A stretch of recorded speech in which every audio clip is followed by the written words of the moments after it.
Every year on August 15th, we hear the same textbook stories: the midnight speech, the freedom fighters, the victory. But what if I told you that our national anthem was trapped in a century old lie? Or that the person who made the flag was nearly forgotten by history? Today, we're cutting through the mythology to uncover 7 lesser known facts about our journey to freedom and independence. If you love uncovering the real stories behind history, do hit that like button and subscribe to the channel. It helps us make more videos like these for you to enjoy. Now, let's dive in. The anthem myth. Have you ever heard the rumor that Jana Gana was written to honor King George V? You've probably seen posts about this online, but it is 100% false. In December 1911, Rabindranath Tagore performed this song at the Indian National Congress session in Calcutta. On the very next day of that same conference, a completely separate loyalist song was sung to welcome the visiting British king. British-leaning newspapers got their reports mixed up, published that Tagore sang for the emperor, and a 100-year-old rumor was born. Tagore was furious about this, writing in a letter that he would never insult himself by praising any British monarch. He asserted that the song was strictly dedicated to Bharat Bhagya Vidhata, the divine protector of India. The astrological compromise at midnight. Lord Mountbatten arbitrarily picked August 15th for independence, simply because it was the second anniversary of Japan's surrender in World War II. But when Indian astrologers checked the charts, they panicked. August 15th, 1947 was deemed an extremely inauspicious day. They aggressively lobbied Mountbatten to push the date to August 16th, but he refused to change the official paperwork. The workaround? Astrologers agreed that if the Constituent Assembly convened on August 14th before midnight and declared independence right at the stroke of 12 am, it would fall under the auspicious window of the late night Tithi. That's the real reason India's freedom was ushered in at midnight. The true designer of the Tricolor. If you open any history book, credit for designing the Indian flag goes almost exclusively to Pingali Venkaiah. While he did design the early red and green Swaraj flag featuring the chakra, the final tricolor we hoist today came from a woman named Suraiya Tyabji. She was an artist and a progressive figure in Delhi. Working alongside her husband, Badruddin Tyabji, she proposed swapping out the Patri-centric chakra for the Ashoka chakra and adjusting the color scheme to make it a more unifying national symbol rather than a political flag. Her fabric draft was approved by the committee just weeks before August 15th.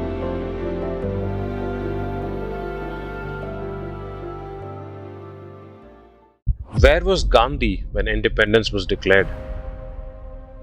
August 15th, 1947 was the grandest political moment in modern Indian history. But the man recognized as the father of the nation wasn't even there. Mahatma Gandhi skipped the celebrations, speeches, and flag hoisting in New Delhi entirely. Instead, he was 1,400 kilometers away in Kolkata, staying in a dilapidated house in violent riot-torn areas. He spent the day fasting, praying, and walking through the tension-filled streets to stop the horrific communal violence triggered by the partition. For Gandhi, a broken, bleeding nation was no cause for celebration. Freedom wasn't complete in 1947. We celebrate 1947 as the end of foreign rule. But for millions of Indians, foreign rule didn't end there. The French government held on to Pondicherry, Karaikal, and Chandannagar until 1954. Even more extreme was Goa. The Portuguese ruled Goa for 451 years and refused to leave after 1947, claiming Goa was an overseas territory of Portugal, not a colony. It took 14 years of diplomatic failures, local resistance, and finally a full military invasion in 1961, Operation Vijay, for Goa to finally join the Indian Union. Our national language. Here's a constitutional fact that shocks most people. India has no national language.